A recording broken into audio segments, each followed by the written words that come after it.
14 people were killed this morning while watching the Batman movie. 10 died right there in theater number 9. 4 people who were taken to the hospital died at the hospital. So a total of 14 moviegoers were killed this morning.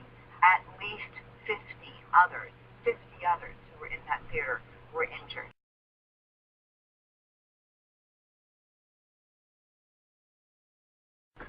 Call came at about 20 minutes before 10 this morning of a shooting.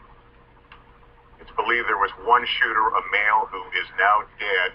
And the reports we're getting from law enforcement is that of the 26 dead, most are children.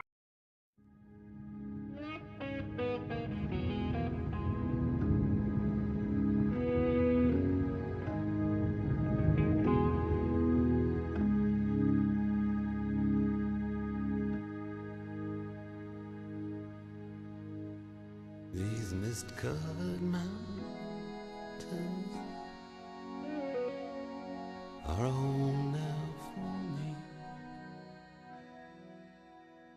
We should not react to these tragedies in an irrational manner here in the Senate that would erode a fundamental right of every citizen in the United States.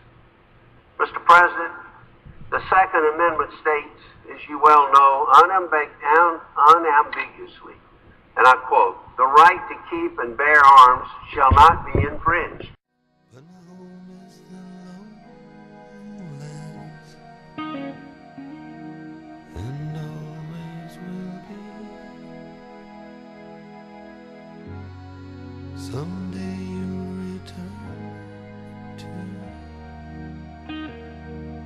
your valleys and your farms,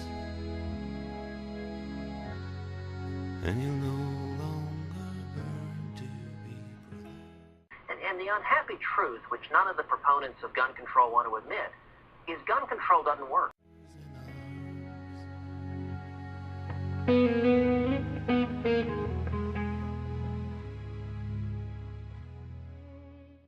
Good morning. On the island of Tasmania, the worst massacre in Australian history is finally over.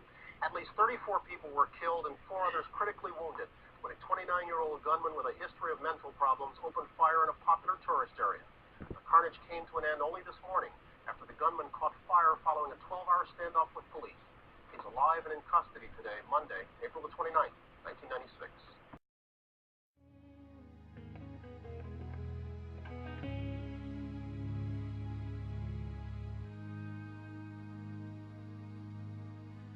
Through these fields of destruction, baptisms of fire, I've witnessed your Time for Congress to require a universal background check for anyone trying to buy a gun. The law already requires licensed gun dealers to perform these checks, but as many as 40% of all gun purchases are conducted without one. That's not safe, it's not smart, and it's not fair to responsible gun buyers or sellers. An overwhelming majority of Americans agree that anyone trying to buy a gun should at least have to prove that they're not a felon or somebody legally prohibited from owning one. That's just common sense.